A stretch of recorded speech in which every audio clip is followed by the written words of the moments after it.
नमस्कार। आज का हमारा जो टॉपिक है वो कुंडली में बनने वाले कर्ज योग को लेके है। कई बार हमारे पास जातक के क्वेश्चंस आते हैं कि उनके जीवन में जो कर्ज चल रहा है वो कर्ज चुक पाएगा या नहीं चुक पाएगा। बहुत लोग कई बार उसको लेके परेशान होते हैं, तो उसी को आज हम लोग यहाँ पर समझने वाले हैं। कर्ज योग इन कुंडली, one of the most demanding of the astrology. कर्ज योग कब बनता है, किन योगों से बन सकता है, और क्या कुंडली में देख के समझा जा सकता है कि जो जातक है वो अपने जीवन में जो ये कर्ज लिया हुआ है इसको चुका पाएगा, नहीं चुका पाएगा, कब चुका पाएगा, और क्या उसकी कुछ रेमेडी भी करनी है जिससे वो आसानी से और जल्दी से या थोड़ा सा ये परेशानी कम हो सके। तो यही हमारे टॉपिक हैं, इसी को समझेंगे। बने रहिएगा बस हमारे साथ लास्ट तक। अगर चैनल पर आप हमारे नए हैं, फर्स्ट टाइम आए हुए हैं, एस्ट्रोलॉजी से अपने आप को रिलेट करते हैं और उससे में इंटरेस्ट है, तो चैनल को आप सब्सक्राइब कर लीजिएगा। इसी से रिलेटेड वीडियो आपको मिलती रहेगी। चलिए टॉपिक पे आते हैं और शुरू करते हैं। कर्ज योग को कुंडली में देखने के लिए सबसे पहले तीन भावों को जानना बहुत जरूरी होता है। कुंडली का द्वितीय भाव, छठा भाव और लाभ भाव। ये कुंडली के तीन भाव होते हैं। जब हम कर्ज की गणना करते हैं तो यहाँ से देखना जरूरी होता है। रीजन उसका ये है कि जो द्वितीय भाव होता है, जो कुंडली का द्वितीय भाव होता है, वहां से हम लाभ देखते हैं, चल अचल संपत्ति जो होती है उसको देखते हैं। जो छठा भाव ये होता है कुंडली का, यहाँ से हम ऋण और लायबिलिटी भी छठे भाव से देखा जाता है। और लाभ से कि जीवन में व्यक्ति को कितना लाभ होगा, इन्हीं से का गणनाएं होती हैं।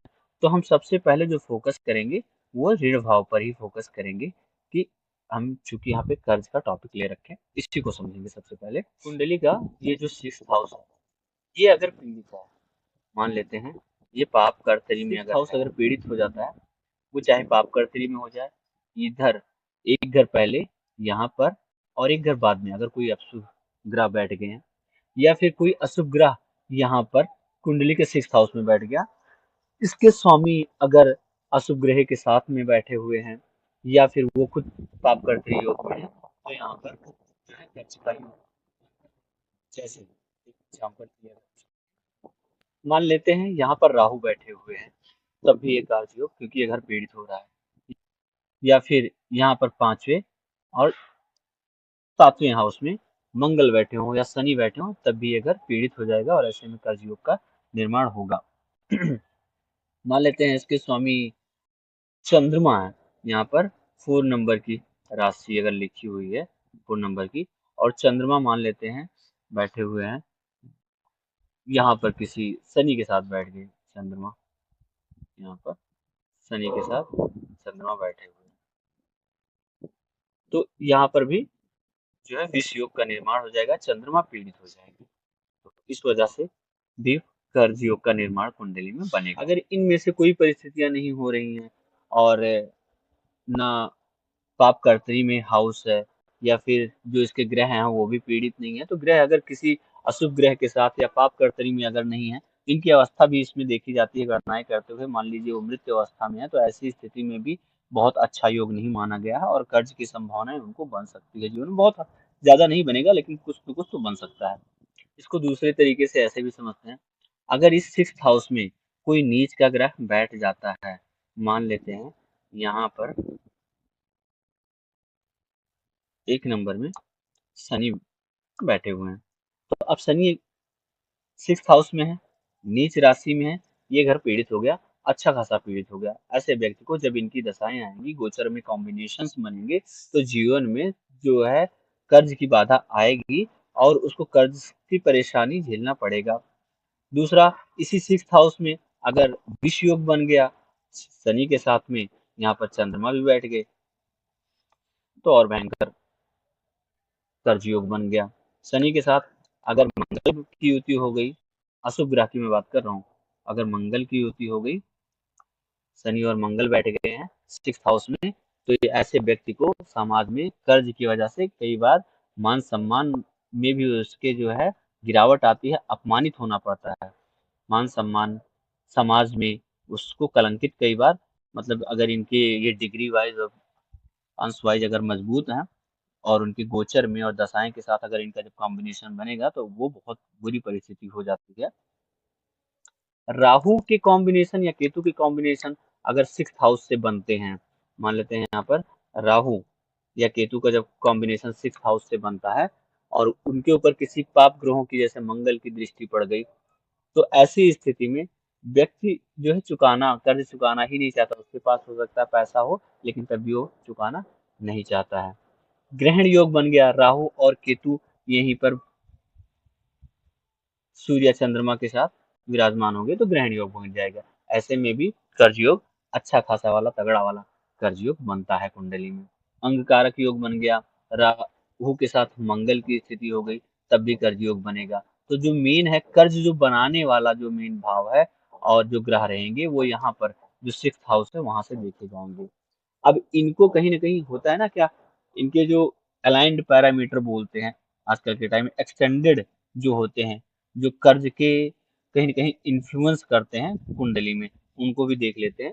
जिनको हम देखेंगे द्वितीय भाव से, जो कुंडली का धन भाव होता है, और लाभ भाव से देखेंगे। जब भी हम पैसे की बात करें तो धन भाव को नजरअंदाज कर दें, और फिर हम सोचें कि हम धन की गणना धन से संबंधित फलादेश कर लें, तो ये संभव नहीं हो पाएगा। फिर वो फलादेश सही नहीं हो पाएगा, अच्छा फलादेश करने में हम लोग सक्षम फिर नहीं हो पाएंगे। तो इनसे जो संबंधित भाव और भाव के स्वामी ग्रह हैं, नक्षत्र, दशा, अंतर दशाएं हैं, गोचर हैं, उन सबको एक सटीक जानकारी के लिए और सटीक फलादेश के लिए समझना जरूरी होता है। तो हमने सिक्स्थ भाव को, हाउस को समझ लिया। नेट सेल में ये है कि अगर सिक्स्थ हाउस पीड़ित होता है, डिग्री वाइज अंश वाइज भी देखना यहाँ पर जरूरी है। किसी शुभ ग्रह की दृष्टि तो पड़ रही है कि नहीं पड़ रही है, और उनके साथ में या अशुभ ग्रह की दृष्टि पड़ रही है, यहाँ पर कोई अशुभ ग्रह बैठे हुए हैं या नीच के ग्रह बैठे हुए हैं यहाँ पर, और किसी अशुभ ग्रह की भी दृष्टि भी पड़ रही है। यहाँ पर शनि अपने नीच के राशि में बैठे हुए हैं और उनके ऊपर शनि के ऊपर सूर्य की भी दृष्टि अगर आ रही है तो भयंकर वाला कर्ज योग बनेगा। यहाँ पर कोई अशुभ ग्रह बैठे हुए हैं और ग्रह के इसके भाव के स्वामी कहीं बैठकर वो भी पीड़ित हैं, चाहे अशुभ ग्रह के साथ में है या फिर अपनी नीच राशि में है या पाप कर्तरी योग में है, कर्ज योग बनेगा।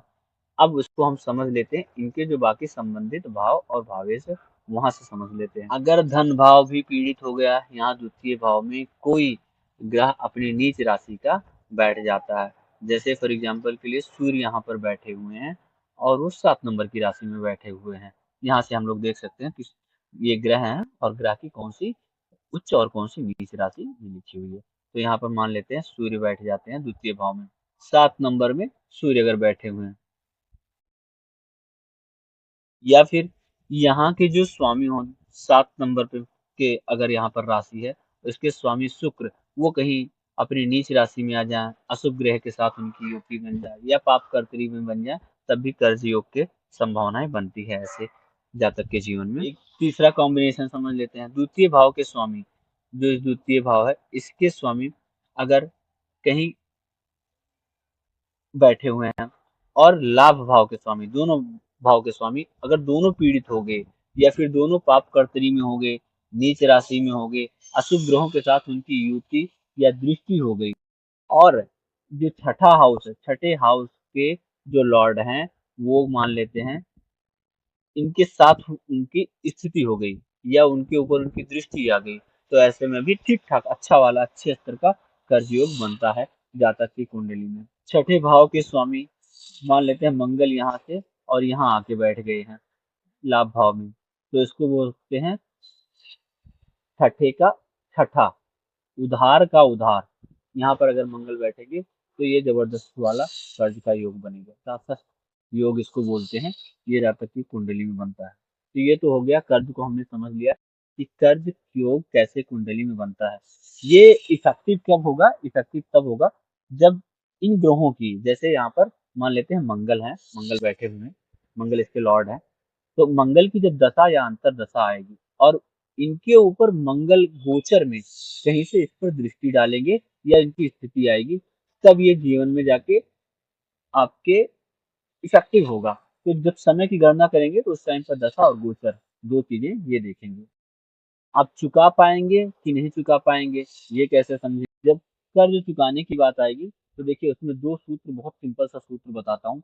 एक तो ये जो छठे भाव के लॉर्ड हैं या फिर जो इसमें ग्रह यहाँ पर बैठे हुए हैं उनका आप दान करें, उनकी वस्तुओं का दान करें। और जो आपके धन भाव के और लाभ भाव के स्वामी हैं इनका आप इनको मजबूत करें, इनको खुश करें, अपने फेवर में लें। तो जब आपका कर्ज भाव कमजोर होगा, इसकी वस्तुओं का दान करेंगे और आप जब धन को और लाभ को मजबूत करेंगे तो आपका कर्ज उतर जाएगा।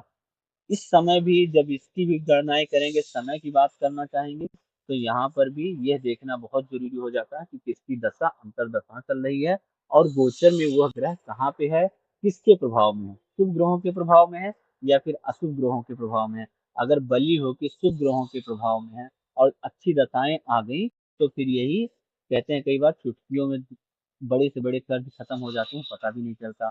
और ऐसे भी हो जाता है कि हल्का सा कर्ज लेते हैं, छोटा कर्ज ले लेते हैं और सोचते हैं कि हम इसको जीवन में चुका लेंगे आसानी से, लेकिन जब वही दशाएं और अंतर दशाएं बदलती हैं, गोचर में इनके ग्रहों के ऊपर अशुभ ग्रहों का प्रभाव आ जाता है या पाप करती में आ जाते हैं, विष नवमांस में आ गए, तो फिर इनको समस्या हो जाती है और छोटा सा लिया हुआ कर्ज भी चुकाने में बहुत बाधा हो जाती है। कई बार उसके लिए तो बहुत अपमानित होना पड़ता है। और वहीं पर कहीं अगर अच्छा समय आ गया, जिसको लोग बोलते हैं कि अच्छा समय आ गया, गोचर में शुभ ग्रहों के साथ में है। एक चीज इसमें और समझ लेते हैं, सिक्स हाउस में अगर ज्यादा शुभत्व आ गया, कोई शुभ ग्रह बैठ गया, तो ऐसे जातक को अपने जीवन में उधार देने से बचना चाहिए क्योंकि इनका पैसा डूब सकता है। अगर सिक्स हाउस का लॉर्ड नीच होके ट्वेल्थ हाउस में बैठ गया तो ये व्यक्ति वो होते हैं जो अपनी शौक पूरी करने के लिए, जरूरतें पूरी करने के लिए नहीं, शौक पूरी करने के लिए भी कर्ज ले लेते हैं। जरूरत पूरी के लिए करने के लिए भी कभी कभार ले लेते हैं, लेकिन ये पैसा अपने फैशन पे, शौक आदि पूरी करने में भी ये लोग जो है लोन ले लेते हैं। अष्टम में अगर कहीं नीच होके बैठ गया सिक्स का लॉर्ड, तो कई बार स्वास्थ्य पर, दवाओं के लिए, अपनी सेहत के लिए लोग धन खर्च करते हैं और कर्ज ले लेते हैं। तो ये बात को भी ध्यान रखना है जब गणना करेंगे करते समय।